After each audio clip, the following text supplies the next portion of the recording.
All right, welcome to tonight's show. So tonight I'm going to talk about MicroStrategy, and we're going to talk about MicroStrategy as a Bitcoin refinery and how MicroStrategy is doing 1x in some ways, 2x with certain financial vehicles, 4x with certain financial vehicles, and how this is actually happening. So we're going to get into MicroStrategy and different types of returns and vehicles that MicroStrategy is using Bitcoin. They are like a Bitcoin refinery. I'm going to talk about this today. Okay. Number two, we're going to talk about Bitcoin, how Bitcoin could go to 13 million. And Michael Saylor projects it by the year 2045. Why I think this is true. Number three, we're going to talk a little bit about the history of how taxes have truly affected citizens all across the world and bank failures in particular. So I'm going to talk about specific bank failures in the history of the world. And as you start to look at these bank failures, can we really look at the future and trust that our money is going to be secure in banks, and why Bitcoin is the future and why it makes total logical sense if you track back the history of money. And I'm also going to talk about the actual history of money. How did it all start out? Back in the day when we were bartering with money, it wasn't even money yet. It was just barter. We were trading things, chickens, cows, all kinds of different stuff, shoes, whatever we needed to trade back in the time we traded. So I'm going to get into all of that tonight, and kind of the evolution of money and how we went from like barter to like spices and sugars and things, seashells and things that we use to have value. And then we went eventually into gold coins, and then we went into paper, and paper became valuable somehow. And then we went to kind of digital stuff like credit cards and PayPal. And then, of course, digital money like Bitcoin. So I'm going to jump into all of that tonight, which is exciting. If you're just joining us, we're going through a whole bunch of stuff tonight with MicroStrategy as a Bitcoin refinery. I'm going to talk about the history of taxes. I'm going to talk about how money evolved over the years and its different forms of money. Because if we understand this, we can understand why Bitcoin is the smart choice. This is not financial advice tonight. This is not tax advice. This is not legal advice. This is not investment advice. I'm just going to talk a little bit about how we got ourselves in this situation today across the world and how we can actually change it. So let's jump right in to tonight's presentation. Fun things to cover, from taxes to the history of money to Bitcoin to MicroStrategy. So let's jump in right now. So first off, let's go back to the beginning of time a little bit here and kind of put logic into what really has happened in the world and why we're in this situation. If you go back for Americans, and imagine that you're hanging out in the 1700s, right? And you're chilling out in the colonies, right? Before America was born. And the British are like, hey, we fought the war for you, so you owe us some money. And all of a sudden what happened was, taxes started to come into play. We had taxes back then, not to get too detailed, like the Stamp Act, where they were like, pay for stamps on your paper stuff. And that was a tax. And then you had the Townshend Acts, and they're like, give us cash for tea and paint, and basically taxes on those types of things. And then we had the Tea Act, where it's like, we're keeping control of your tea. So, if you're sitting there in the colonies at the time and you're kind of like, really? Like, I don't even get a vote on this stuff. I'm getting taxed and I don't even get a vote. And so this is where this whole history of like no taxation without representation came into play. And you had the colonists getting kind of fed up. So, of course, we know what happened eventually. No taxation without representation. This eventually turned into a war, and the United States was eventually born, right? So if you really look at taxes have existed early on back in the colonies when they were under British control. And then you look at the U.S. when the U.S. was formed. And so what actually happened with taxes in the U.S. way back in the day was taxes were used for war. And so like Congress kind of passed a law temporarily because we need to pay for the Civil War. And Congress said back in like, the early 1800s or whatever, or 1700s, I should say, let's tax people with incomes above $800. And so early on, taxes were only at like 3%, right? And taxes were supposed to be temporary early on. And so eventually, like the people were taxed, they paid for the war, and they actually repealed the tax. So it wasn't a permanent thing. Does this make sense? So when you look back in the day, like it wasn't a permanent thing for taxes to be there, particularly back in the beginning of the United States. It was a temporary thing where Congress is like, yeah, okay, we're going to tax you a little bit. We need to pay for the war. People are like, okay, the tax was only 3%, and it paid for the war, and then it got repealed, and then there were no taxes at that point. All right. So I'm talking about this in the history of the U.S. You can look at this in different countries and different places around the world. And then later I'll get into the banking failure system that is taking place. And this is taking place all across the world. And I'll cite different banks that this is taking place in different countries as well. But for now, let's just use the U.S. as an example here, right? So you're talking about taxes were temporarily in place. And then in 1913, we got a permanent federal income tax. And that's where the IRS was actually born. Okay. So in 1913, they said if you make more than $3,000, you owe us a 1% tax. And then if you're rich, you pay like up to 6% tax.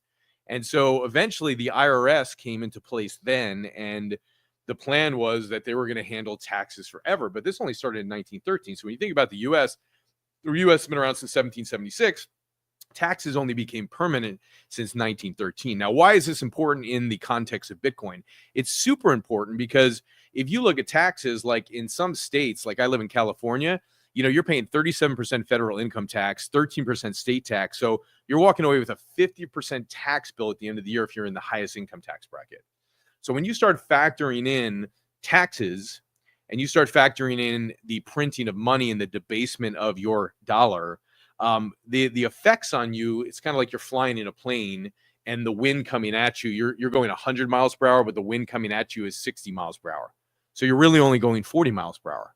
So when you start to factor in taxes, when you start to factor in the printing of money, which debases your dollar, which means you have less purchasing power, right? You wake up a year later and you're like, wow, man, those eggs are more expensive. My dollar doesn't go as far. Or, wow, I go to the supermarket and those avocados are damn expensive. It's like your dollar doesn't purchase as much. So I'm giving you a little history of taxes here to realize that this wasn't the norm, certainly in the beginning of the U.S. This only became a permanent thing in 1913. And then you'll also see certain examples of how, in the 2008 bank crisis that took place with the Lehman Brothers, there was like a $700 billion tax relief program, or not tax relief. There was an act that was put in place that taxed the U.S. citizens $700 billion to bail out the banks that had issued and given out bad mortgages. And so what I'm showing is the impact of decisions that have been made along the way by governments that eventually have affected taxpayers like you and me, and eventually have eroded your dollar or eroded your euro or eroded your yen, right? And so if we start to look at this, we start to see a need for a new monetary system. We start to see a need of why Bitcoin might be the right choice for some people. Again, this is not investment or financial advice, but we start to see that we need a solution because every civilization that you look at, whether you go back to Mesopotamia or whether you go back to the Yang Dynasty when paper money was first issued, was in the Yang Dynasty in China, right? So no matter what civilization you go back to, you see the failures along the way of what has happened with the currency. You see the failures along the way of what have happened with wars that have resulted in higher taxes being paid by citizens, or just bad business done by the banks, which has resulted in higher taxes paid by the citizens. So as you start to look at this, you have to start to look at a new monetary system that could be evolving, and a smart monetary system to where if you're flying in a plane 100 miles per hour, you don't want a 60% headwind coming at you to where 60% of your wealth is eroded. And basically, when you take into account taxes and the printing of money, that's what's happening to people who are wealthy. When you look at the middle class, maybe 40 to 50% of your wealth is being eroded. And it's just not a good system for one to actually get wealthy, thrive, and take care of your family into the future, and certainly store the value of your money. You're not going to store it in the dollar. You're not going to store it in currencies. Okay. And there's many things that I'll cite here of why you're not going to store it in the dollar, why you're not going to store it in currencies, and why most likely you're not going to trust most banks going into the future because of so many bank failures that have taken place. Okay. And why really what you're trusting in right now when you're trusting in the currency of your country is you're trusting in the good faith of your government. That's what you're trusting in. Because when we got off the gold standard in the US back in 1971, when Nixon took us off the gold standard, like then officially the dollar was not backed by anything. And when you start to look at how the banking systems actually work, there's a reason why banks go into failures, and banks don't actually keep your money on deposit. They lend it out. There's something called the fractional reserve lending system that requires the banks to only hold about 10% of the money that's deposited in the banks, to hold only 10% in the bank. So like if you were to put $1,000 in the bank is only required to hold 10% of that in the bank. And in some laws, it's put in place where the bank can hold 0%. So what you're really doing in terms of your money, you're trusting in the good faith of your government, you're trusting in the good faith of your banks, and you're trusting in the good faith of the bank to be like, hey, this is an IOU, right? You're putting the money in the bank. If you were to come take the money out of the bank at any given time, you would trust that the money would be there to actually pay you back. But as we saw in Silicon Valley in 2023, you know what happened when Silicon Valley, there was banks that failed there. The tech companies went in, they're like, we want our money. And a lot of people went in at once and said, give us back our money. And the banks didn't have the money. So the banks failed. So bank failure, all it takes is the population for there to be a bank run, and for people, for all of us to go and say, I want to withdraw my money from the bank. And the bank's like, well, I don't have your money. And the bank fails and goes under. So it's really important. I love Ecology only going Microstrategy up to 347 a share and Robinhood overnight. Love it. Huh? Love it, Ecology. It's good, right? So, when we start to look at like what's really happening with the banks and what's really happening with governments, and how there's been so many bank failures and so many currencies over the hundreds and thousands of years of civilization, you start to realize that this will continue to happen. And so if banks are going to fail in the future, if currencies are going to get devalued in the future, and they're currently being devalued, then you have to look for an actual money, quote unquote, a digital money that will actually store the value of your money. So let's get a little bit into the history of this, because this is a little fun here to watch this. John's like, love capitalism. I love capitalism too. But let's get into the history of this, because it'll make sense when we look at the history of money and how we got ourselves into this conundrum and this problem and this confusion, and how this whole system of how the banks loan out money was kind of done by accident. It kind of evolved into a way to cover up, like there's a dirty garage, let's paint over it. It kind of evolved by accident because of mistakes when you really look into it. So we have to understand this. And if you look back, as the taxes increased in 1913, it was 1% to 6%. And then during World War I, it's kind of like a giant group bill at dinner, except for bombs and planes. The group is pitching in to pay for these wars. In World War I, rich people paid up to 67% tax. And in World War II, taxes expanded as high as 94%, guys. So war is not cheap, and it's not cheap at all. And so even in the Great Depression, when people were broke, the government was raising money, basically like, hey, people are struggling, and the government raised taxes to keep the government running. It's like asking someone who's broke and going, hey, yo, you're broke, but chipping for gas, dude. Like, it's not good, man. It's not a good scene, right? So we saw these high tax times in the U.S., and I'm using the U.S. because I live in the U.S., but I'll go into bank failures and other currencies as I go through the rest of this presentation. But Reagan came in the 1980s and he cut the taxes down. They went from down 70% down to about 28%, and the taxes went down. But if you still look at taxes in the U.S., like California, the people in the highest tax bracket will pay 50% tax, 37% federal, 13% to the state. Right? So, there's massive problems that have gone on. And, in 2008, I mean, look at what happened. There was a massive screw up, right? The banks screwed up big. They gave out bad loans, and it caused the housing market to crash. And literally the government stepped up with $700 billion of taxpayer money to bail out these institutions that gave out bad loans. And people started to get mad. They're like, why are we paying for their mistakes?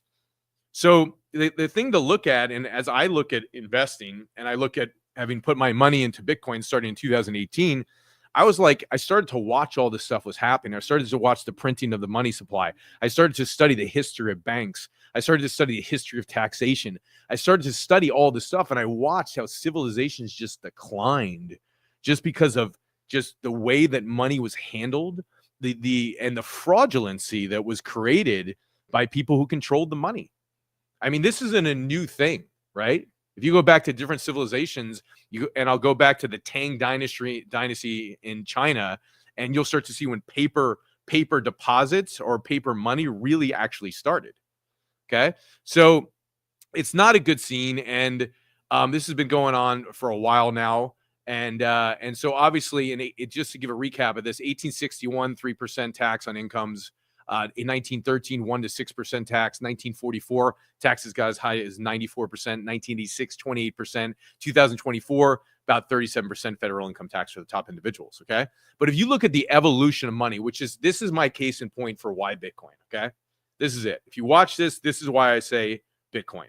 And I'm not telling anybody to invest in it because I'm not giving financial advice, but this is why I chose Bitcoin. So back in the day when we had the barter system, right?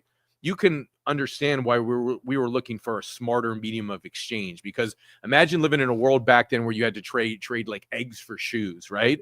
And it sounds simple, but if you wanted to find somebody like who wanted your eggs and then find somebody to trade with who had the same size shoes or same size foot that you did, like that made things kind of clunky. It's like, dude, I don't want eggs. You don't want shoes. We can't trade stuff. We can't do business, right? So it became tough. So, the next evolution of money, so to speak, came out, which was commodities. And commodities, like people got smart because they started using stuff that everybody wanted, right? Like people wanted salt back in the day. They wanted cattle. They wanted grains. They wanted spices. They wanted things that had the perception and actually the exchange value in them. And so even if you look at it like a fun fact of the Romans were paid in salt back in the day, right? Which is actually where the word salary comes from. If you look it up, from salt. All right. So then, we got a little bit more evolved in terms of going out of commodity money instead of spices and sugars and salts and things like that. We got into metal, and we got into metal through gold and silver coins. And that made trade a lot easier because you didn't need to, like, if you wanted to go trade something, you needed to lug a whole bunch of cows around with you. Instead, you carried around gold and silver, right? And that's how you did trade. But even then, the governments messed that up. And if you track it back in Roman times, they actually started to dilute the gold coins. So if you look at this whole idea of like printing of money and the dilution of your value of money, because when we print more money in the United States, or if you print more currency anywhere, the moment they print more money, the dollar that you have gets diluted or has less value. Meaning basically when you go 2 years, 3 years, 4 years into the future or next year, and you go to use that same dollar, it's worth less. It buys less, right? So that's diluting your currency. So the Romans, they diluted gold coins with tin. Like they were actually, like they had these gold coins, and you can imagine they started putting tin in them. And this is what started to cause inflation. I mean, could you imagine like back in the Roman days, you're walking around and some dude's walking around with like a pure gold coin, and you come up and you don't know that like your gold has tin in it, and all of a sudden somebody finds out like your gold's got tin in it, it's not real gold, and like they chop your head off, right? like so the government was doing this. They were diluting gold coins with tin and other alloys. They were like mixtures of metals, so alloys. And so it wasn't real true pure gold. And that was the problem. And so this started to cause inflation. It's kind of like stretching your pizza dough out, right? Too thin. It looks like it's more, but it's not, right? So it's like, yeah, I'm stretching the pizza dough out. It looks like I have more pizza dough. It's not. You just get a really thin pizza dough. So back then you had really thin gold. Looked like a lot of gold because they had fake tin in it, right? It looks like gold, kind of appears to be gold, but it ain't gold. It's part gold. And so this is where you start to see like the debasement of certain valuables or coins or silvers and things like that, right? Then we had paper money. Paper money came out in China, right? During the Tang dynasty, and people basically stored their heavy gold coins in banks, right? Because at the end of the day, people were kind of like, yo, dude, like I don't want to walk around with like these heavy gold coins everywhere I go to do business. So they would deposit their gold coins into the bank. And so basically it was like the bank would give you a note that would say something like, this equals 10 gold coins, coins, and you'd walk around with a piece of paper and you'd go show it to people. You're like, hey, this is like a certified piece of paper that says, I got 10 gold coins here, and I want to buy some chickens. I want to buy some cattle. Maybe I want to buy a house. I want to buy some logs, whatever. I want to buy something. So people were walking around paper, and people trusted those notes. So there was a trust element here. You see, it's like, I'm going to put my gold in your bank. You're going to give me a note that says this is worth 10 gold coins, basically just a piece of paper like this that says it's worth 10 gold coins. And at the end of the day, I'm going to trust that when I come back to the bank with my note that says it's worth 10 gold coins, you're going to have it. But the only problem is, if everybody went to go return their notes at once to get the gold coins out, guess what? It wasn't there. They didn't have enough gold to back the notes that they were issuing, right? And this started to become the problem, okay? This started to become the problem because the idea was, when this started to be created back in the day, this was created with the idea that, hey, as China then at the time, or the Tang Dynasty, was taking in these gold deposits, they were like, hey, not everybody's going to come in and ask for their gold at once.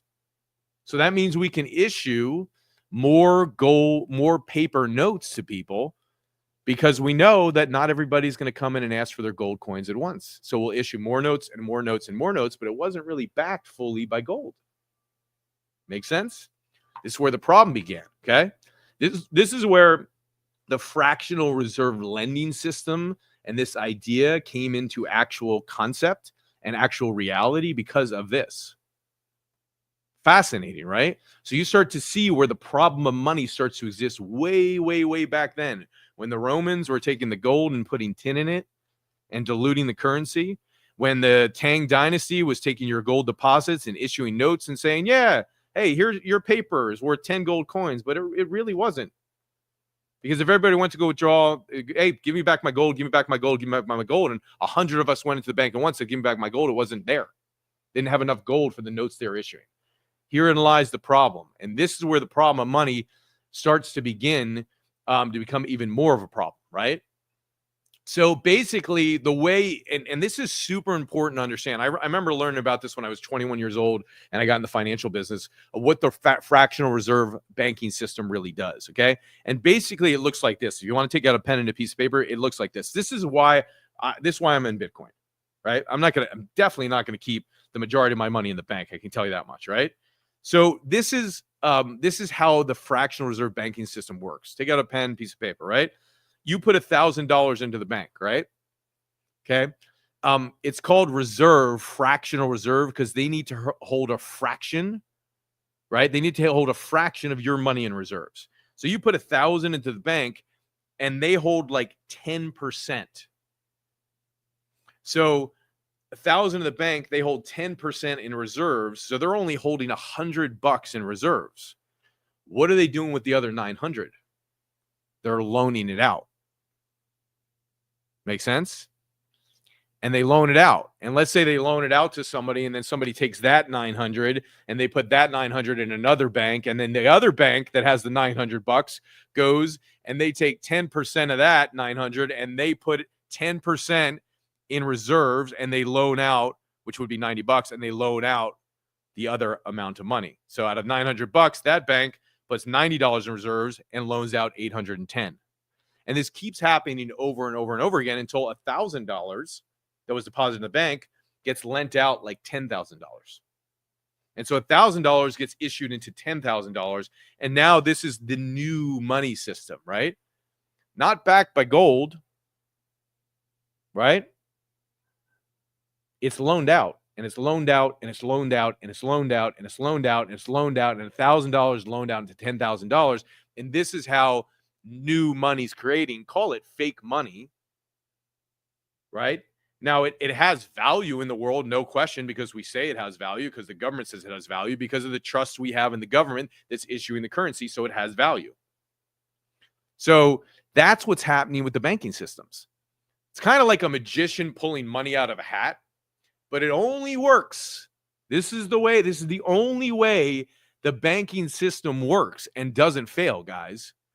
It only works with the banks doing this if everybody doesn't run into the banks at once and say, I want my money back. And the idea that this only happened years ago, where banks failed years ago, is not true at all. This continues to happen. The Silicon Valley bank failure that happened in 2023 was because the tech companies ran in and said, give me my money back. And a whole bunch wanted their money back at once. And guess what happened?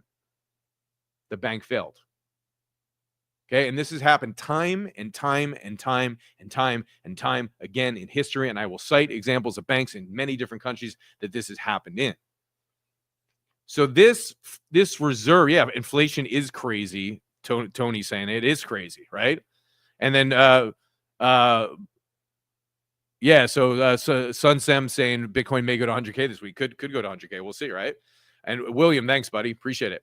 So Ecology Only says, to be fair, cows are one of those monies that walks. Okay, good, right? So this is what the banks are doing. They loan out the money over and over and over again. If everybody goes to withdraw the money at once, we're in serious trouble. And this has happened in the past, right? We saw this happen during the Great Depression. We saw this happen many, many times in many different countries. All right. So bank failures that have existed. Let's just go through some of them. Rome's coin fraud was essentially a bank failure, so to speak, right? The Roman emperors, they mixed cheap metals into gold coins to make more money. It worked for a bit, but people caught on and the economy collapsed, guys. The Great Depression, 1929, everybody panicked. They withdrew their money. 9,000 banks failed. 9,000 banks failed. It's like all of a sudden, like pulling the plug on a giant financial bathtub and everything drains really, really, really, really fast. That's what happened. 2008, financial crisis.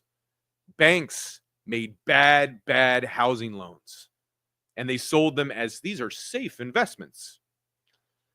Housing market crashes, system falls apart, and guess who pays the bill? $700 million tax bill that you and I paid in the U.S.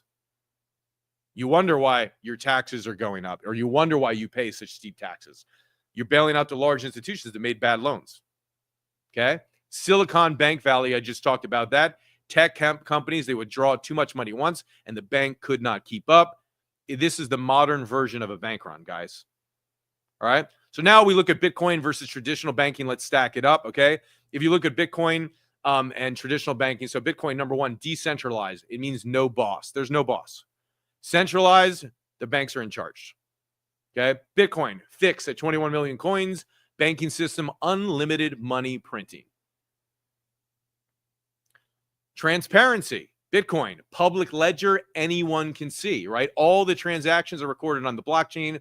All block means it's like a notepad. It's like a digital notepad. There's a whole chain of digital notepads. So every time transactions are made, they're stored on the notepad or the digital notepad.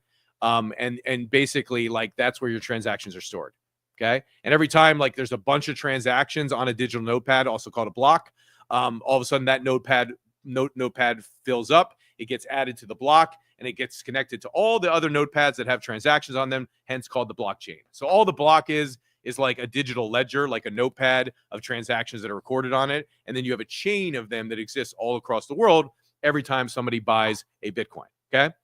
And that's public. Every transaction that's ever been made is stored, and it cannot be changed. Talk about transparency. That's transparency. Banks, private transactions. Okay. Not anyone can see. All right. Fees with Bitcoin lower, even for big payments lower. With the bank high, especially international. Okay. People trying to transfer money internationally, higher.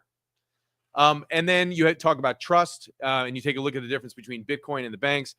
With Bitcoin, trust is simple. It's math. It's the blockchain. With banks, you have to have trust in the banks and the governments. So again, the currency is only as good as your confidence and trust in the banks and the governments. That's as good as it is. And we know here in the U.S., I mean, I think this is something that, like, you probably hear in a lot of different circles in a lot of different countries. But I mean, I get it all the time at parties, and people are like, yo, like, what the hell? Like, how is Bitcoin anything? It's not backed by anything. And it's like, okay, well, what is the US dollar backed by? It's backed by the confidence in your government and the confidence in your banks, because the dollar is not backed by anything. It used to be backed by gold, and it got taken off the gold standard. And what year was that? It got taken off. Got taken off the gold standard in what, 1971 with Nixon. So we haven't been on the gold standard since, and we haven't been on it because of the history of money that I was just sharing with you. Okay, so now let's get into one of my favorite discussions of the day: Saylor and Saylor's Bitcoin Refinery. Okay, so now when we look at Saylor, I mean, what Saylor's doing is totally fascinating, and we'll put it down into simple terms. But when you look at Saylor, I mean, he gave this video the other day when he gave a presentation, and he gave the metaphor and kind of he gave the metaphor of MicroStrategy using Bitcoin, kind of like a Bitcoin refinery, and he compared it to oil. Okay, and he said that crude oil, you have crude oil, and then you have these oil refineries that then turn it in something so it can be used. So initially it's crude oil, and then you have the refineries, and the refineries come into place, and they turn it into jet fuel, or they turn it into gasoline, or they turn it into diesel, or they turn it into asphalt, right? They turn it into different forms. And so the analogy that Saylor was using the other day when he's talking about MicroStrategy is kind of like MicroStrategy is kind of like a Bitcoin refinery. And when you look at the different products that are out on the marketplace, you could liken it to this. These are just simple metaphors. But when you look at different products that are out for MicroStrategy, and you liken it to like the example of like crude oil, Bitcoin being the crude oil, you can look at like turning crude oil into gasoline, jet fuel, diesel. And then you look at MicroStrategy, and MicroStrategy is taking Bitcoin, and they're kind of turning it into different forms of like oil, let's say, right? Different forms of Bitcoin. All right. So for example, let's use an example of this. So MicroStrategy, when you look at MicroStrategy, they hold Bitcoin, but they're trading at about a 1.5 to 2x of Bitcoin. So if you want a little bit higher risk, higher reward, you could kind of liken this to like jet fuel. Like you take crude oil and then you turn it into jet fuel. You take Bitcoin and you turn it into jet fuel. MSTU could be like a version of jet fuel. You take Bitcoin, and then Bitcoin is obviously refined, and then you have these versions of MicroStrategy called MSTU that are like a 3 to 4x of what Bitcoin does. All right. And if you don't know what I'm talking about with this, I did a video the other day on this, on MSTU. Not something that I would actually hold for long periods of time. Something that I do trade in and out of, but it's literally like a 3 to 4x of Bitcoin. Now, it has the volatility going up, and it has the volatility going down. But I thought it was really clever. And go search for this presentation online, because Michael does it a heck of a lot better than me. But I thought it was really clever when Michael was using the example, and he just drew out a chart, and he said, over to the left, you literally have crude oil. And then in the middle here, you have your oil refineries. And then to the right here, you have things like jet fuel. And that's like just high octane jet fuel. And he kind of compared that when you take Bitcoin and you put it through its refinery, and you come out the other side, you could have MicroStrategy options that are like high octane fuel, 5 to 10x of what Bitcoin does. You could have MSTU, which is like a fund that trades at like 2x, 3x, more like 3x, 4x to Bitcoin. And then you have MSTR, MicroStrategy. And MicroStrategy holds Bitcoin, but it's kind of like, in a metaphor example, a Bitcoin refinery. Refines the Bitcoin into MicroStrategy shares. And so we know MicroStrategy shares are trading at about a 2x to Bitcoin. All right. So that's kind of the metaphor. And then if you get into convertible bonds, they would be more like metaphorical to that of like diesel fuel. That's kind of, it's more of steady. It's like a steady thing, a steady type return. And convertible bonds are like a 0.75x of Bitcoin. If you look at MicroStrategy's bonds, that could change over time. But like when you look at Bitcoin and you compare MicroStrategy bonds to them, are like a 0.75. And that's for people who don't want the exposure, so to speak, or the risk of the equities, but still want the upside. So that I thought was a pretty cool metaphor. And so when we look at when we look at Bitcoin as a whole, and we look at this new money, so to speak, and we look at the history of money, and we look at the flaws and the fraudulence. You look at the governments and the fraud that's been created by governments and banks with certain currencies. You start to look at a new monetary system and go, Bitcoin's the answer. And then you start to look at companies like Microstrategy who are first movers on it and are like, okay, great, we're going to actually take advantage of the situation in a good way. We're going to buy up a ton of Bitcoin. And now they're like this refinery for Bitcoin, and it's being turned into multiple different products. And then people can go out and buy these products. And depending on what kind of risk you want and how fast you want to go, you choose the products that are right for you.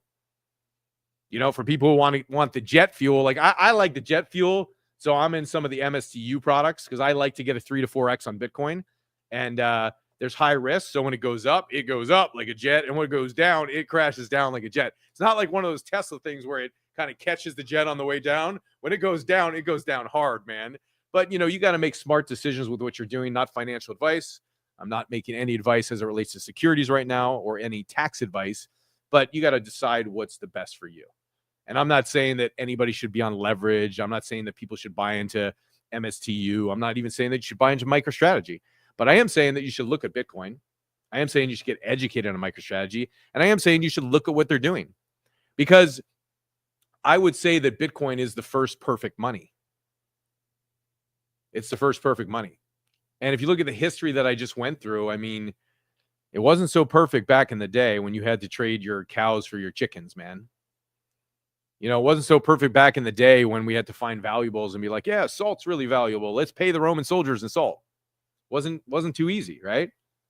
And it wasn't so good when people didn't want to carry around coins, but also then coins were fudged and they were mixed with other metals and they weren't as valuable. And empires fell because of that.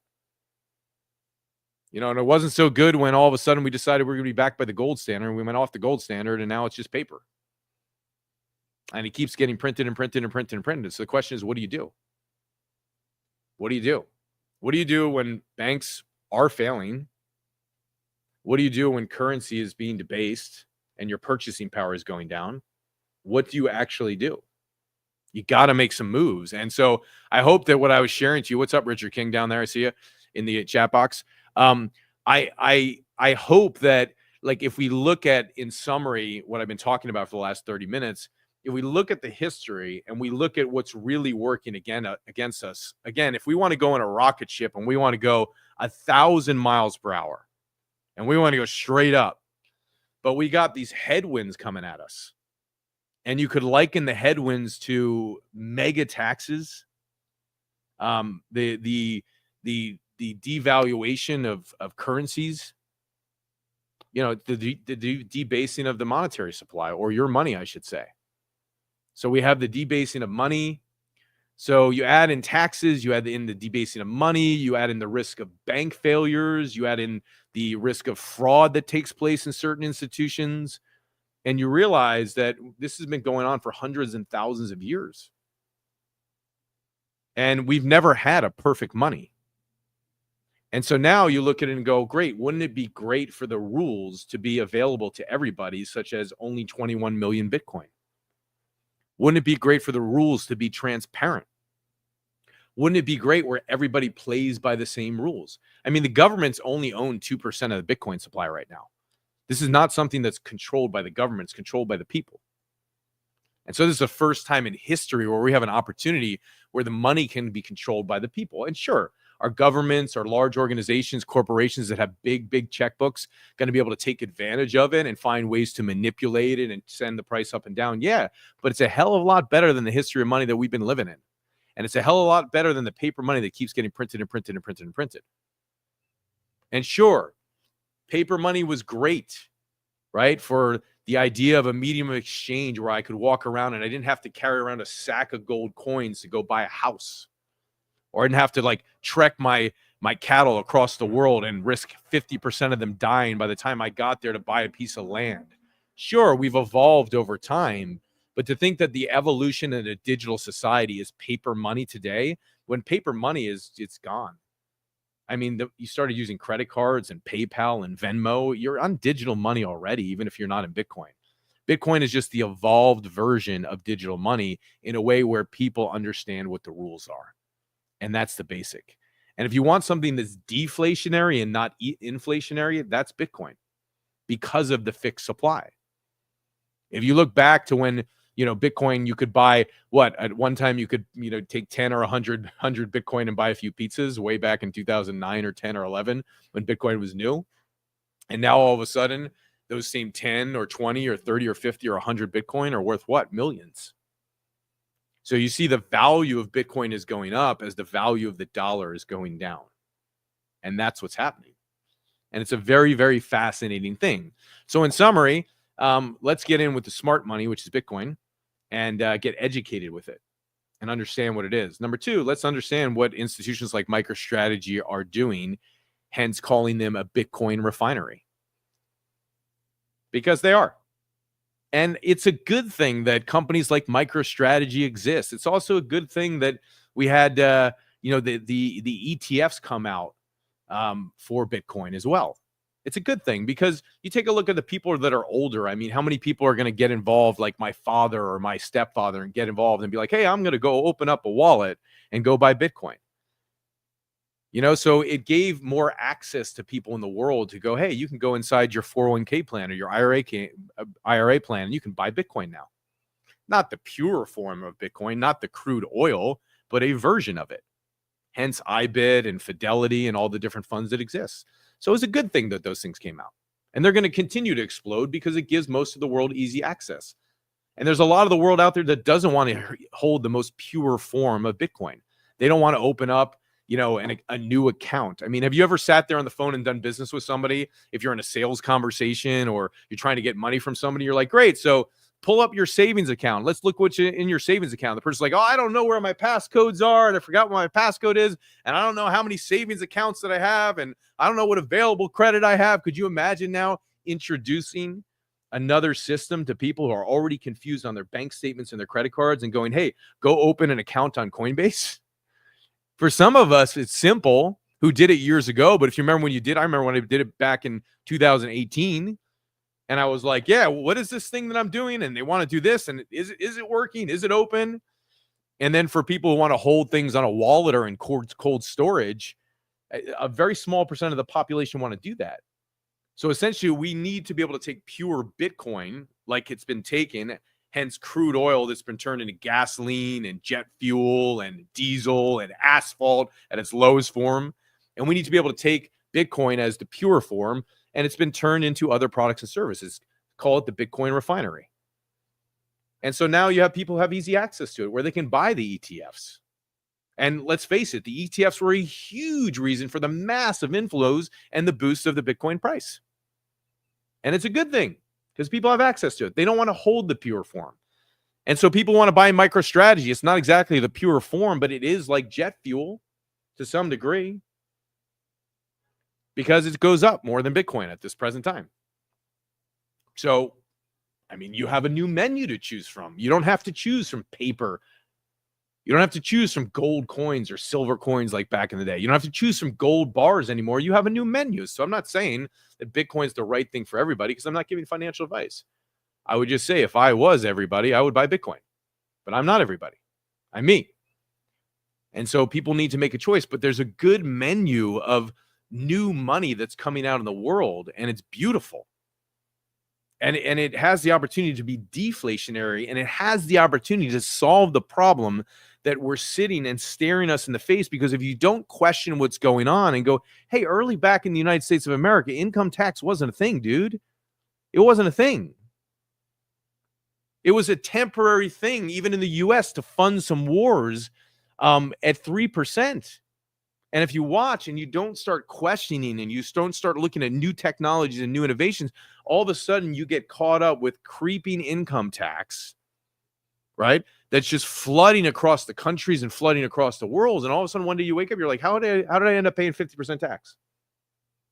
Or in the Great Depression when the taxes were even higher. And go look in your countries. Go look at the debasement of the currency in Argentina, man. The peso got destroyed. It got destroyed.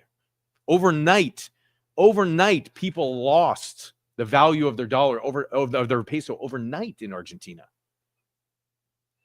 So there's problems, and there's problems with currencies, and there's problems with governments, and there's problems with banks.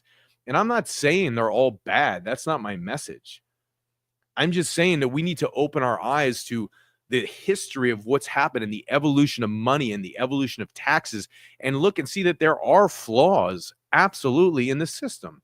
And sure, humans are going to make mistake and humans are going to err. But when you look at a perfect monetary system that actually stores your monetary energy and man, I got to tell you, you're out working hard. You're out working hard to take home 50% of your money after taxes, depending on where you live.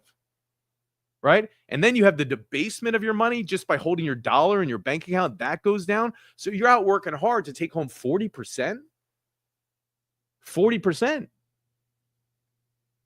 How are you even getting ahead? So if you want to preserve your actual energy, forget your monetary energy, the energy that you're putting out to then take home 40% of the monetary energy. I mean, you don't have to earn 10% to get ahead. You don't have to earn 20% to get ahead. You don't have to earn, you have to earn 40, 50, 60% to get ahead. And then you take into account credit card companies where the average in one of the credit card companies that was like under questioning in a governmental meeting recently. I can't remember the credit card company, but the average credit card debt and interest rate that people were paying was 28%. So now you factor inflation, you factor in taxes, you factor in the debasement of money, which is partly to do with inflation and printing of money. And then you factor in credit card debt. And then you factor in bank failure. And you factor in that paper money is only as good as the government who's issuing it and the confidence and trust that you have in the government and the central banks. You realize you're flying into a headwind. You're going 1,000 miles per hour, but you're getting pushed back at 1,500 miles per hour. That's why the world's in debt. And if we were so damn good at managing money and we were so intelligent, if money were so good, why are countries in such bad debt? Why? So I hope for the sake of the world that when Trump comes in, he does something with the strategic Bitcoin reserve. Because if he doesn't, it's just going to be more printing, more debt, more printing, more debt, more printing, more debt. And for the countries around the world where the dollar is strong and in comparison, I mean, I was looking at Canada the other day. It's 69 cents to the dollar. I mean, it's 31% more. Right? For you when you come over here to the U.S. Crazy. And the dollar's strong. And look at the problems that the U.S. has in relation to the dollar and the debt problem. The dollar's strong comparably to the rest of the world, but the dollar is being debased. So you got a serious fucking problem. Serious. And when you study the history of it and the evolution of taxes, it is a serious problem. And I don't think it's right. I just don't. I don't think it's right. I don't think that citizens all over the world work incredibly hard for their money and that the tax dollars are that high. I don't think that it's fair that citizens all around the world are working incredibly hard for their money, and all of a sudden, out of nowhere, we can just print 40% more money in the last 5 years here in the U.S., so the $1 million that you had is now worth 40% less. That's what it is.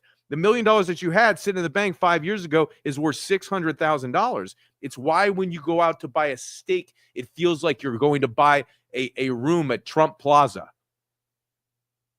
Right? Why am I paying $500 for a steak? That's an exaggeration, but come on, man. Right? So it's a problem. It's a huge problem. So my question is, and the debate and the conversation is like, what is the solution? And so that's when one dives into understanding the properties of Bitcoin and has the comparable magnitude and goes, how do we help out the governments here? For the greater good, right? We're citizens. We have the government. We exist together. We elected this government, so we have responsibility for it. So for the greater good, how do we figure a way out? And I truly believe for the first time, the way out for populations all across the world is Bitcoin. It is. And yeah, there's going to be volatility. Yeah, there's going to be ups and downs because there's a new asset. But man, if the U.S. were to take Bitcoin and put it in as a strategic Bitcoin reserve, and buy 1 million Bitcoin over the next 5 years or more, think of how that could bail the U.S. out of the debts that it has. Think of other countries follow and they do the same thing and they create a strategic Bitcoin reserve because of the game theory and the FOMO and the fear of missing out. And now they're stacking up more and more Bitcoin. And the idea that, countries and governments are going to eat up the supply, I think we're far into the game enough to where governments are not going to control the supply of Bitcoin. Right now, they control about 2%. Heck, Michael Saylor controls almost 2% now. You should be more concerned about MicroStrategy gobbling it up than you should the governments, right? Because MicroStrategy is in the know. So yeah. So John Zimmerman goes, FASB stands for Financial Standards Accounting Board, and he goes, not fair. FASB's coming out in February. It's going to change how MicroStrategy accounts for Bitcoin on their balance sheet. Instead of doing it at their cost basis, what they bought it for, they'll do it at the actual market price right now. So it'll be a good thing for MicroStrategy. But I totally get the joke, John. Funny. So anyway, and BW is going, will MicroStrategy run this week? I don't know. What do you guys think? Will it run? We're going to run this week with MicroStrategy over. Who said in after hours? What's it at after hours? Let's take a look after hours. What MicroStrategy said. MicroStrategy after hours. Clearly my internet is slow here. MicroStrategy after hours. Anybody got a quote on after hours? I'm not showing here. Here it is. 349. 349 after hours. Oh, by the way, Saylor hit the ATM, guys. So Saylor hit the ATM. I think it looks like I probably estimate maybe he buys about 2,000 Bitcoin, but Saylor hit the ATM. So that's what, another $2 billion of Bitcoin he'll announce on Monday. Every time he does his little Saylor chart thing that he posts online and gives a little hint that he bought more Bitcoin, he just did it. He did it today. So 2 billion more Bitcoin being purchased by MicroStrategy. Hallelujah, right? MicroStrategy in the game. Also, 349, Semi says. A college says 349. And then Tony Zhang's going, will MSTU reclaim 30? 30. Actually, I'm going to pull this up for people who haven't seen this before. Not financial advice at all. Not tax advice, not legal advice. These are just trades that I've been looking at. And we were talking about this last week. But this is a fun chart. Let me pull this up. This shows, when I was talking before about like Bitcoin, like MicroStrategy being like a refinery for Bitcoin. And again, I'm not taking credit for this because Michael Saylor gave a presentation on this and he used the metaphor and he said in crude oil then goes to an oil refinery and then they create like high octane jet fuel, gasoline, diesel fuel, etc. And Bitcoin is like crude oil. And then it goes to a refinery like MicroStrategy and they create different financial products. And so different financial products that have been put out in the marketplace, like MicroStrategy, they obviously issue shares of MicroStrategy stock. But there's been other groups that have gone out there and they've created funds. And a fund that was created recently is called MSTU. And it's something that you can invest in. And the idea is that you could potentially get 2x the returns of MicroStrategy. So if MicroStrategy goes up 2x or goes up 1, MSTU goes up 2x. And so if you look at the comparable magnitude of it, it's like Bitcoin goes up $1 and MicroStrategy goes up 2. And then if it goes up, MSTU goes up double to what MicroStrategy goes up. Essentially, it goes up $4 to what Bitcoin goes up. So for every dollar Bitcoin's going up, MSTU is going up about 4x. Make sense? Okay. So, and that's based on certain times of how Bitcoin and MicroStrategy, if you compared them at certain times, you would see, wow, Bitcoin goes up and MicroStrategy goes up twice, 2x. And then MSTU, if you're watching it, it goes up 2x to that of MicroStrategy. And that's what it's designed to do. But remember, when it goes down, that sucker goes down 2x. Okay. So I'm just going to show it. I'm going to show it here. Yes, there are many fees in MSTU per what you say, Vic, on that. Yes. And if you're not holding it long term, then there's some serious. Anyway, I made some seriously good money off MSTU. So there are hidden fees. You got to pay attention to fees. Very good point that you make. So let's just look at this. Let's share my screen. I'll just show the charts on this.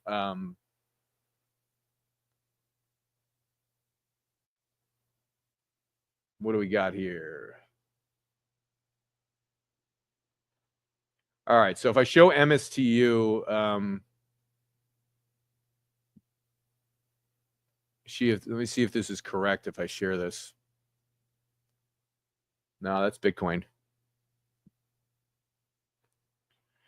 Let me see if this is accurate. Nope, that's Bitcoin.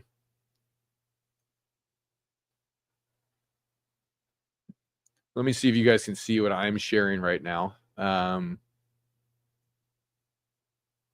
you got my Bitcoin slide. So let me go back here. So as I'm going to share this,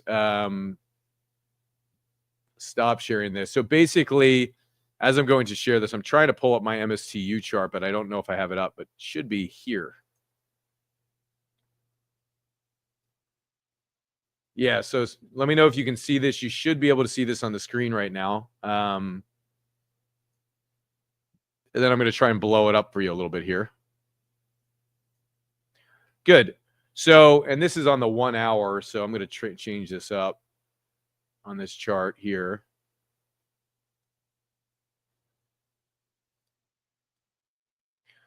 So basically, what I'm going to show here is this is a chart on MSTU, which is a 2x. Anyway, I'll just show you the concept of it here because it's showing on the 1 hour here. But let me just go through the concept of it. So basically, you can look at this chart here, and this is MSTU, and so this is a 2x version of MicroStrategy. And basically, when MicroStrategy goes up, then this goes up 2x to MicroStrategy, and that's what it's designed to do. It's not guaranteed to do that, but if you look at the movements of it, it does about a 2x when MicroStrategy goes up. It goes 2x MicroStrategy. When MicroStrategy goes down, it goes down 2x MicroStrategy. So these are the charts of it. But if you look in the upper left-hand column, let me see if I can draw on this here for you. If you look in the upper left-hand column, and let me put this back up. So if you look at the upper left-hand column, I'm going to draw on it first, and I'm going to share it with you guys. So basically, this here, yeah, so we got this here. So I can swap it out here now. I'm showing this to you guys. So this is, I'm going to go to the 10-minute here. You should see the change to the 10-minute. And then I'm going to draw on this thing so I can show you. Put it in drawing mode. And so if you look at this here,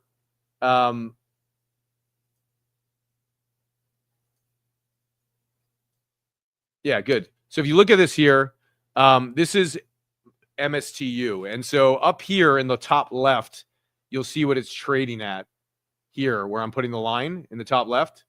And you see this blue line in the top left here. And so it's basically trading at $10, this stock. So when you look at MicroStrategy is trading at $3.49 right now. I wonder if we look at MSTU in the after hours. Let's look. MSTU closed out at 10.17 on Friday. And wow, after hours, it's up 6%. So it closed out at 10.2 on Friday, and now it's at 10.8. So that's up 6%. So MSTU is up actually 6% in the after hours. MicroStrategy, if you look at MicroStrategy, so look, so MSTU is a 2x of MicroStrategy. So if you look at MicroStrategy, it's up 2.66. So MSTU is up 6% from its close on Friday, and MSTR is up 2.66%. So it goes up about a double to what MSTR goes up to. All right. And if you look on the charts here, the top left column, if you go to the top left, you can see that it was after hours trading at 10.17, not after hours, on Friday at 10.17. And so prior to this, MSTU at one point was up at $30. So it was at 10 on Friday. And at one point when MicroStrategy itself was up over $500, it was up over $30. So that's a 3x from here. So the basic idea on this, without going too much into the charts, which I showed in my other presentation, if you want to go see the charts and the exact trades, go to my other presentation that I talked about 2 days ago, and you'll find them. But basically, the concept is that when MicroStrategy is going up 1, this is going up by 2x. And so the idea is that I was kind of looking at this the other day, and I'm like, okay, At the high, this thing was up over $30. So when it was down around $7.5 the other day, I loaded more into this 2x version of MicroStrategy. And so the point is, you can make really, really high gains. And in essence, for Bitcoin, when Bitcoin goes up $1, this goes up about 4x to Bitcoin. So it's kind of high leverage trading when you're doing it and buying into it. It does have high fees. It's not something that you would want to hold long term. It's super risky. It's super volatile. This is not financial advice, but it's something that I play with to jack up my returns. And also, another point, I live in California. So if I were to sell things on short-term capital gains, I'm paying a 37% federal. I'm paying a 13% state tax. I'm paying almost 49 to 50%. So when I'm buying into stuff like this and I eventually sell out, if it's 2xing what MicroStrategy is doing and it's 4xing what Bitcoin is doing, essentially it's a way for me to pay some of the tax if I take profits on MicroStrategy and Bitcoin. So that's the way that I was thinking about it. So when I was doing my plan in 2025, I was looking at my Bitcoin, I was looking at my MicroStrategy, and I was looking at my Tesla, and I was looking at my MSTU, which is 2x on MicroStrategy. And what I was looking at was my tax planning. And at some point in 2025, I will take some profits. Now, my Bitcoin, which I've been holding for a long time, and it's all long-term capital gains, that would be taxed at a 20% federal and a 13% state in California. Unless I give it to my charity and donate it to my charity, and there's tax planning with that. The second thing is with MicroStrategy, the majority of my MicroStrategy, because I bought most of it in February 2024, by the time we hit February this year, it'll be long-term capital gains, right? But when I do sell these and take some profits, I'm looking at a 33% tax on these when I live in California. So kind of my tax play on this, and this is not financial advice at all, okay? This is not investment advice. It's just something that I'm doing. But part of my play on this was like, okay, if I can do an MSTU and make some extra money by putting some positions in there, and I can do 4x what Bitcoin would do in MSTU, I can then offset some of my taxes by taking that extra money that I would make and pay off some of my taxes. I'm also very charitable, so I know how to decrease my taxes through charitable contributions because I'm charitable as well. So those are certain ideas that I think of, and I'm already looking into my 2026 tax bill, not my 2025. I'm looking at my 2026 tax bill because sometime in 2025, I am going to take some profits. So as I was doing my tax planning the other day, I was looking at how do I get some leverage on things that I'm doing to pay the tax man. All right. So there you have it. I don't have a Roth account, Tony. It's times like this where I might be like, hey, I wish I had a Roth account or something like that. I abandoned 401ks and IRAs and things like that when I was like 27 years old, 28 years old. I remember when I left the financial business to become an entrepreneur when I was 28, I was like, dude, I never want to put my money in these vehicles again. So I abandoned all those vehicles in 2000, whatever year that was. Okay. But some of you have money in some of these Roth accounts, smart, because like obviously you can trade in and out tax free, which makes sense, right? When you're not and you're trading in regular accounts, you just get killed on the taxes, you know? Cool. So yeah, Grant says leverage trading makes me nervous. Me too. You know, here's the deal. Like I'm not recommending anybody do it. If you want to mess around, like you could actually get into TradingView and you can trade with paper money. So anybody who ever wants to mess around with like leverage trading and not real money, you can get onto TradingView, and also Alpaca is a great exchange that you can plug into TradingView, and you can actually just trade with paper money, and you can see how well you do. So you'd be like, I want to test out MSTU and, you know, see if I could get 4x my Bitcoin returns and then just play around with it, you know? So the other day, if I was trading with paper money, I was trading with real money, but I could go into Alpaca. And when I rolled out some of my profits into MSTU, MSTU was trading at $7.50. $7.70 I got in, $8 I got in, and $8.20, and now it's trading at $10.80. So on some of those trades, it's up 40% right now, right? Some of them it's up 30%. So if you were to mess around with paper money, right? I did real dollars, but if you were to mess around with paper money, you can mess around with it and go, hey, I want to play with it and see how it performs. And again, not financial advice, not recommending you do it at all, but just messing around with it to see it, right? Some of these products, again, they come out. It's like this Bitcoin Refinery where these products they're leveraging Bitcoin because MSTU is leveraging MicroStrategy. MicroStrategy is leveraging Bitcoin. You know what I'm saying? So it's kind of like you have Bitcoin in its purest form. MicroStrategy buys up the Bitcoin. They issue shares to buy more Bitcoin. They get money loaned to them to buy more Bitcoin. They have this Bitcoin on their balance sheet. Their returns are going up 2x to Bitcoin. Then MSTU comes out. They're like, we're going to create a fund called MSTU and we're going to leverage MicroStrategy. So in essence, everybody's leveraging Bitcoin. That's what they're really doing. MicroStrategy's leveraging Bitcoin. MSTU's leveraging MicroStrategy. And it's a leverage game of what they're doing. But it's a fun game to play if you're just playing in paper money. But if you're playing in real money, you could lose your shirt on it. So be careful, be cautious.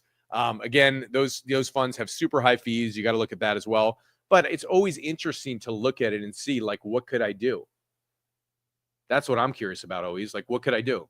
And when I first got into it, I played with a large sum, and I was like, wow, man, like I could earn 4x on this.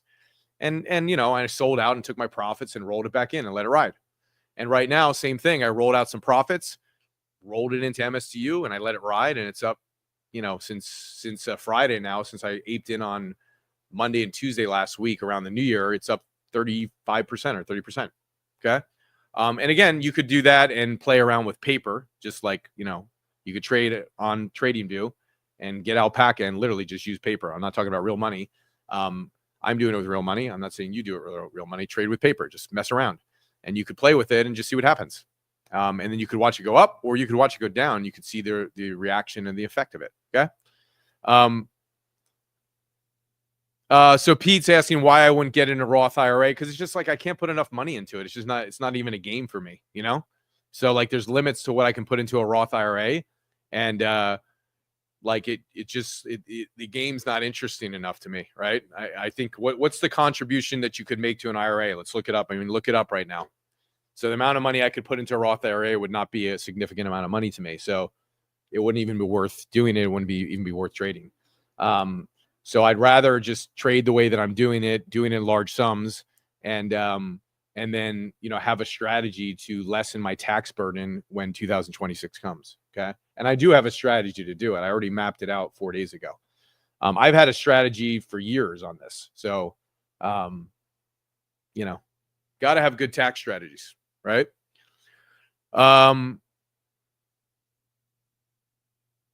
Yeah. So that anyway, I don't trade MSTU in the Roth. Again, it's just not, I can't put enough money into it.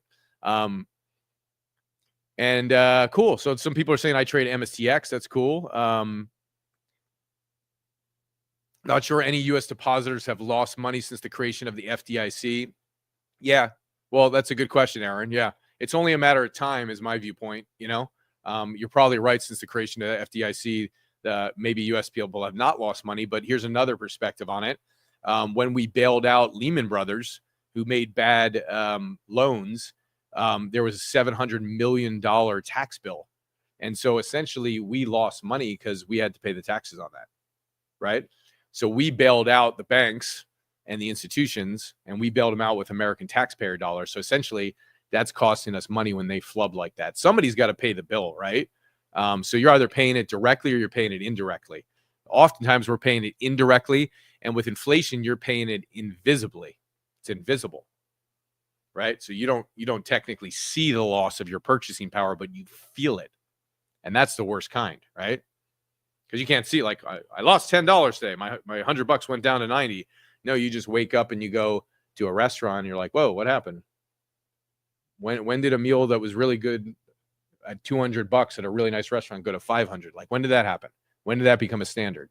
Nuts, right? So anyway, John says Trump has a $9.9 million crypto portfolio. I didn't know that. That's cool. Very cool. Well, what do you guys think is going to happen anyway? What do you think is going to happen? What do you think is going to happen with this strategic Bitcoin reserve? Oh, so I am going to look into that. There's no limit on a Roth IRA if you deposit it via the backdoor route, says what's up. I'm going to check into that. Okay. Thank you for telling me. Maximum IRA contribution for 2024 is $7,000. Yeah. Right. So, and I'm not older than 50. So, Great. So anyway, that's the deal for today. So in the recap, what I talked about today in 4 very simple points was number 1, we talked about the evolution of money. We went from the barter system of trading chickens for cows and vice versa. And then we evolved into trading commodities where it was spices and sugars and salts. And the Roman army used to get paid in salt, hence the word salary. That's where the word salary came from. Then we started doing coins like gold and silver, right? And we started trading in coins. And then the Roman Empire kind of messed that up because they started diluting the coins with tin. And instead of real gold, you had gold mixed with tin. And that led to the economic collapse of the Roman Empire. And then, we had the Tang dynasty in China where people would deposit gold into the bank.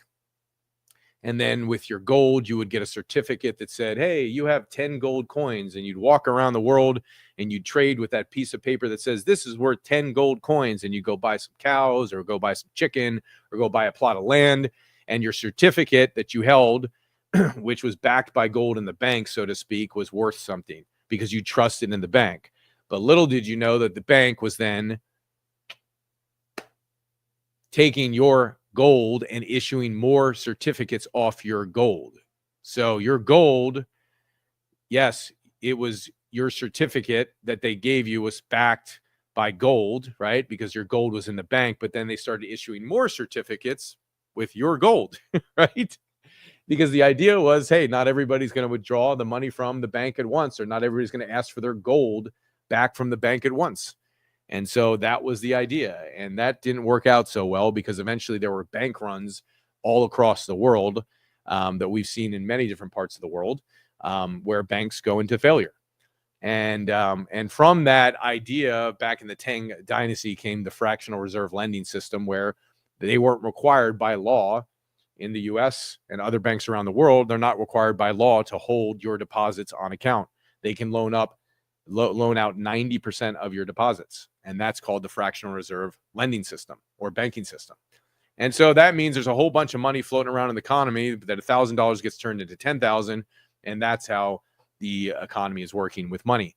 And so we saw the evolution of that. And then we saw paper that was backed by gold in the US that went away because Nixon took us off the gold standard.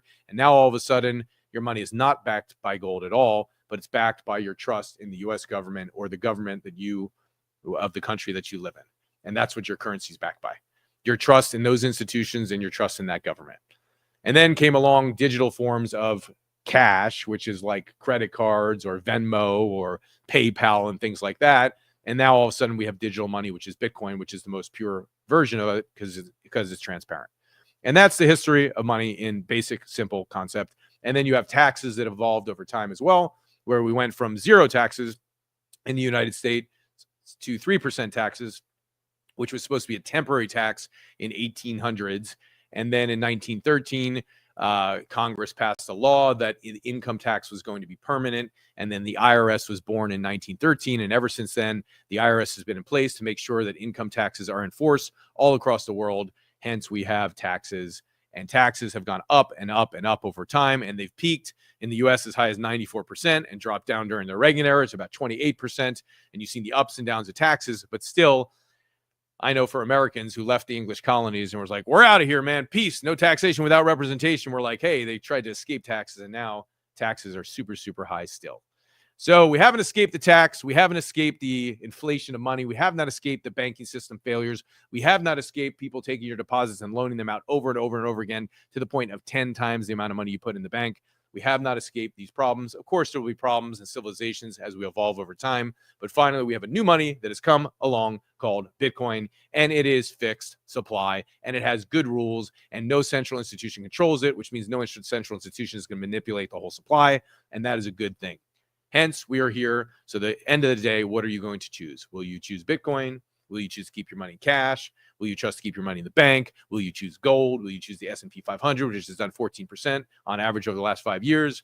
What will you do? Or will you put money in Microstrategy, which tends to trend at a 2x to Bitcoin? Or will you play around with, I'm not even going to go into that because I'm not giving financial advice. It's just questions I'm throwing on the table. So I hope it serves you.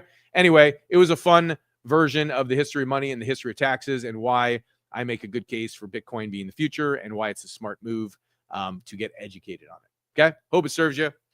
See you on the flip side. And somebody says, Sailor, is that you're pumping Bitcoin? Okay. Sailor's the best. I love Sailor. I think what he's doing is incredible. I think he's brilliant. And by the way, Sailor, when Bitcoin went up in 2020 and then it shot down 80%, Sailor did not sell. And he said he wouldn't sell. And there's this great video. Where the bondholders were coming back to him, and they were saying to him, hey, they were giving him a way out to get out of the deal. And if you watch the video by Sailor, it's such a brilliant video where he was pressured a little bit to maybe sell some of his Bitcoin back in 2020 when Bitcoin went up and then crashed down. What did we go down as low as 15,000? So we went as high as 69,000 and as low as I think 15 or 16,000. So it's like an 80% crash. And during those times of the 80% crash, he never sold. Okay. So I forget where the video is. It might be somewhere YouTube Shorts or it might be somewhere on X, but check it out. And I love his philosophy on it. Like, he's staying true to his word. He's staying true to his standards. He's staying true to what he believes in. Yes. Is MicroStrategy extremely volatile? Yes. Is Bitcoin volatile? Yes. But over the long term, he believes in Bitcoin, particularly over 4 or 5 year periods and long period time horizons. He believes in it, which is why he continues to hold it. And so I believe in it too. And I continue to hold it. Doesn't mean I'm not going to take some profits, but I believe in it. So hope it serves you. See you on the flip side. And Z says, I'm smoking on jet fuel. I love it. Jet fuel was the analogy we use as like MicroStrategy being jet fuel. And I'm smoking on some jet fuel too, my friend. Hope you do well, and see you guys on the flip side.